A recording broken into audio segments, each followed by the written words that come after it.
তো বহিরাগত তরজা চলছে, বিভিন্ন বিভিন্ন অবাঙালি বাঙালি এই সব চলছে যখন, তখন এই 152টা যে ভোট, 152 আসনে প্রথম দফার 23 তারিখ, সেখানে 2.5 লক্ষ জওয়ান মোতায়েন হবে। দেখুন,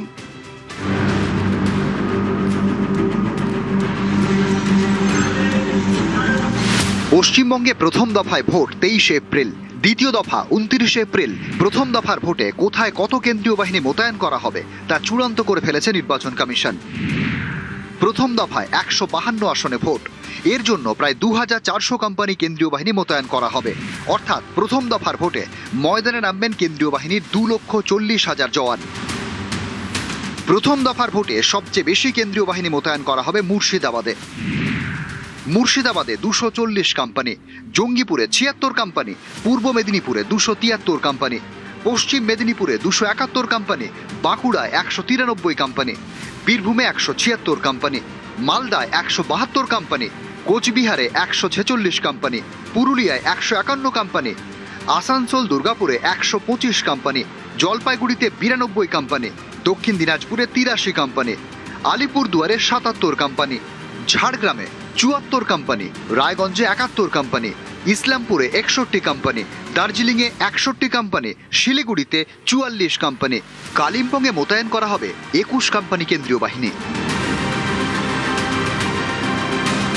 নির্বাচন কমিশন ঠিক করেছে, ভোট গ্রহণ কেন্দ্রে একটি বুথ থাকলে সেই বুথে 4 জন কেন্দ্রীয় বাহিনীর জওয়ান থাকবেন, 3টি বুথ থাকলে 8 জন জওয়ান থাকবেন, 5টি বুথ থাকলে থাকবেন 16 জন জওয়ান, 8টি বুথ থাকলে 24 জন, 10টি বুথ থাকলে 28 জন। প্রথম দফার ভোটে 40,000 রাজ্য পুলিশ মোতায়েন করবে কমিশন।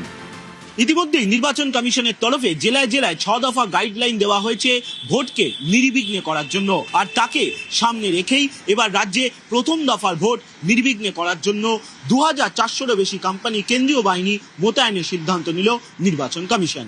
ক্যামেরায় কুণাল চৌধুরীর সঙ্গে সোমনাথ বন্দ্যোপাধ্যায়, নিউজ 18 বাংলা, কলকাতা।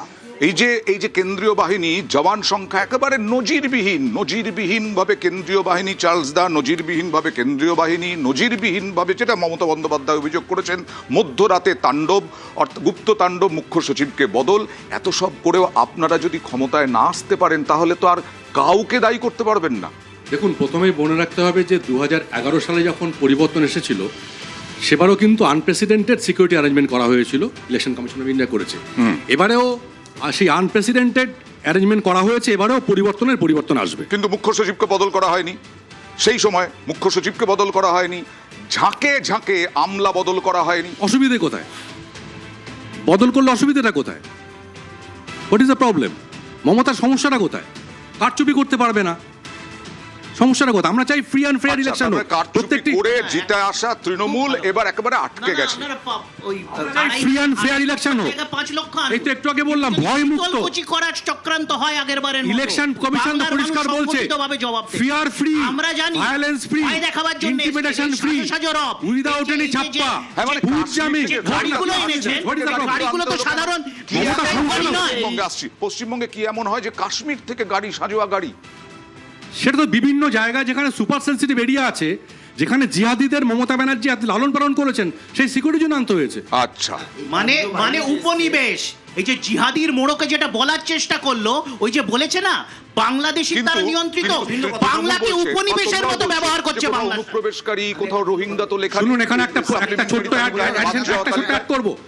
যেখানে সুপ্রিম কোর্ট বলে there is a complete উপনিবেশ, just a minute, যেখানে সুপ্রিম কোর্ট বলে নির্বাচন কমিশন তারা ডিজি থেকে হোম সেক্রেটারি থেকে চিফ সেক্রেটারি সব নির্বাচন কমিশন জয়েন করে শোনার সাহস নেই, তারপর সাহস নেই বলছে। এটা আপনাদের আমাদের শোনার সাহস চেঞ্জ করে। শুনুন না, সুপ্রিম কোর্ট যেখানে বলে there is a complete breakdown of law and order situation in West Bengal, সেখানে ওই গাড়ি আছে, প্রয়োজন নেই হেলিকপ্টার আছে, এটার প্রয়োজন ছিল need of the situation, need of the hour। অভিজ্ঞতা আমাদের এই যে নির্বাচনে কেন্দ্রীয় বাহিনী যদি উপযুক্ত না থাকে, তাহলে মানুষ নির্বাচনে ভোট দিতে যায় না। এবং খালি ভোট দিতে যায় না এমনটাই নয়, অনেক ক্ষেত্রে এমন পরিবেশ তৈরি হয় যে বুথ মানে রিগিং হয়ে যায়, দখল হয়ে যায়। আমার কথা, এতগুলো কেন্দ্রীয় বাহিনী এসছে, খুব ভালো বিষয়, কিন্তু এই কেন্দ্রীয় বাহিনীকে মুভ করানো কি যাবে? যাবে? কারণ এই কেন্দ্রীয় বাহিনীকে মুভ করানোর দায়িত্ব প্রত্যেকটা কিন্তু জায়গায় জিপিএস ব্যবহার করা না হচ্ছে, না আমি বলছি না CC না ক্যামেরা লাগিয়ে দেওয়া আমরা হচ্ছে কিন্তু গাড়িতে এমন গাড়িতে। চিত্র দেখেছি কেন্দ্রীয় বাহিনী তৃণমূলের পার্টি অফিসে ক্যারাম খেলছে, এমন চিত্র আমরা দেখেছি, আমি ভুল না করলে। সেটা করার পরে suspend আমি হয়ে আবার গেছে। বলছি সেটা না, এই করার পরে নির্বাচনে suspend দেখা হয়ে গেছে। গেছে। এই আমার কথা আমি না, না, suspension withdraw হয়েছে।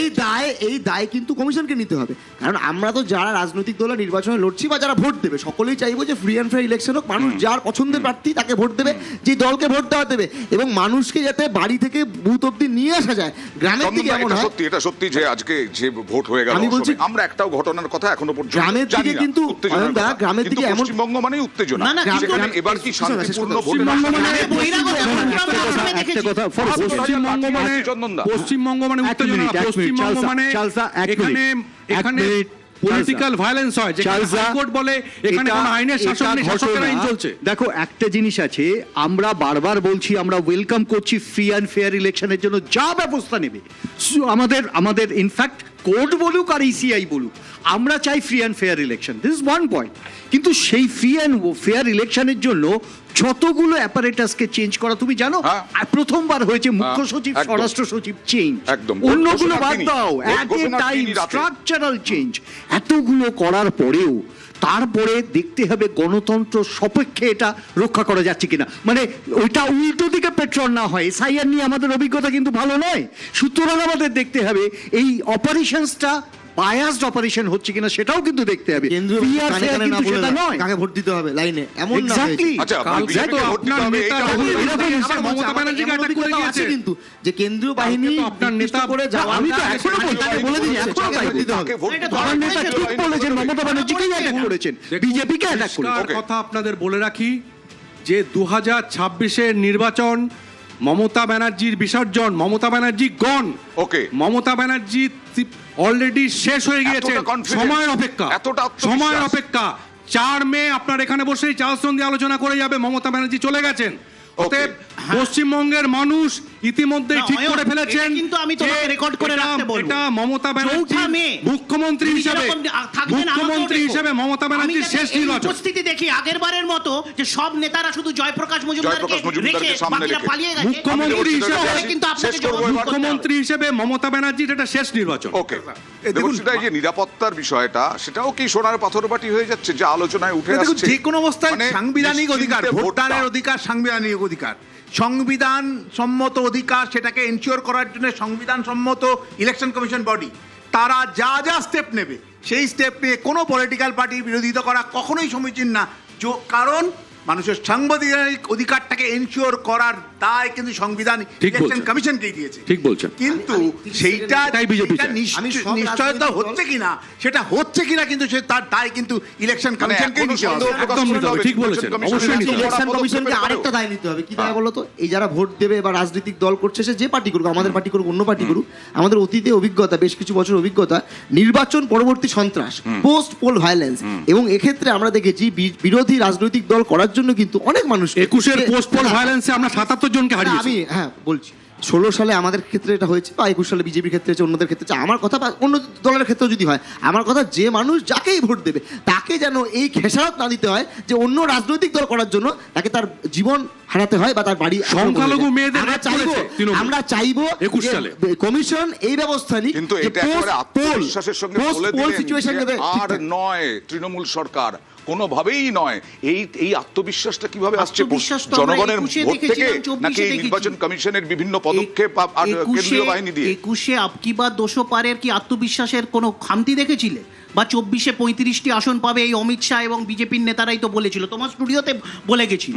আত্মবিশ্বাসের সেদিন কোনো অভাব ছিল? তারপরে কি হলো? রেজাল্টের দিন প্রেস কনফারেন্সের জন্য কাউকে খুঁজে পাওয়া। কিন্তু দেবশ্রীদা, তো আমি এই সত্যি যে আপনাকে আপনাকে দেখি- দেখতে হবে। মমতা ব্যানার্জি কারা? এতটাই, এক মিনিট, মমতা ব্যানার্জি এরা এতটাই কারা? আননার্ভ, এদের এতটাই কথার ভয় কোনো দাম পেয়েছে, নেই। ওকে, উনি দেবশ্রীদা, নিজে please, বলছেন, second আমি জানতে উনি নিজে চাইবো। বলছেন জোড়া ফুলে ভোট দেবেন না। অনেক সবাই মমতা ব্যানার্জি এবার আননার্ভ ভোটটা বলছেন অনেক জোড়া ফুলে চুপচাপ। ভোট দেবেন না। এবার ভোটটা অনেক চুপচাপ। এর অর্থটা কি হতে না, পারে? এটা একটা ঠিকই, কিন্তু আমরা ওকে কিন্তু পরখ করছি যে মানুষ কিন্তু খুব একটা কিছু বলতে চাইছে না। জানি না সেটা দেখা যাক, হতে পারে, দেখা যাক। এটা তো আজকে বুধবার, পরের বৃহস্পতিবারই প্রথম দফার ভোট, আর সেই ভোটে কি হবে তা তো ভবিষ্যৎই বলবে 4 মে। আপনাদের অনেক ধন্যবাদ জনতার দরবারে আসার জন্য, আপনাদেরও ধন্যবাদ। শেষ করছি।